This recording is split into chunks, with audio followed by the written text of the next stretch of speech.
More fallout after Utah's first ever presidential caucuses spiraled out of control. Governor Gary Herbert weighing in today, saying Utah should switch on back to a primary election.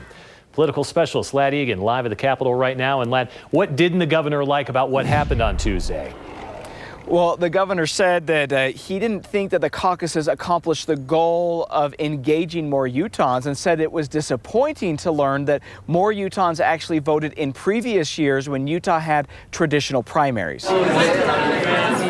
I would have preferred to have a presidential primary in a traditional sense. Governor Gary Herbert wants Utah to return to a state-run primary system, saying the voter turnout numbers from Tuesday paint an underwhelming picture. It is disappointing to find out that when we compare to 2008, even 2012, I think you'll find that we had more people that showed up to a presidential primary and voted. In fact, despite a surging interest in both the Republican and Democratic races for president, the governor said the drop in voters was significant, off by as much as 150,000 voters. But we ought to drive turnout and have a presidential primary where we can have more people engage and have more impact on the outcome. We're glad the governor saw the light, that even with a very robust caucus system, we still only get about half the number of people who are able to vote. Utah Democratic Chair Peter Caroon didn't want caucus night voting to begin with because his party is not equipped to run an election.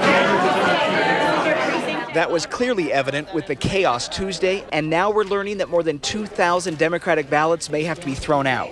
And then we have people who weren't completing their ballots properly. Caroon says caucus voting excludes people and hopes the GOP-controlled legislature will approve funds for a statewide primary for the next presidential election. The primary system is a lot more organized, allows a lot more people to vote, and it's done by the professionals who know what they're doing. The governor said today that his budget for this year actually included $3 million for a state-run primary, but that the legislature did not approve that. Republicans today held their ground, saying they want to keep voting combined with caucus night, and they say that's a decision for the party to make, not the state. And Mike, what's interesting, if you look back to 2008, news reports from the time actually said that turnout was very low and disappointing to some, and now this year we're actually far below that number. Back to you. Yeah, it was interesting because the night of, Lad, we were looking and seeing masses of people out there wrapped around the block, and so many people in a short amount of time, as opposed to having a primary to where all day long people could be voting. Yeah, that's right. And those lines actually turned out to be very deceiving because we were making people vote within a 2-hour time block, when on a traditional primary you'd have all day long to vote. Yeah, very fascinating. All right, good to hear from the governor and his thoughts today as well. Lad, thank you. Dini?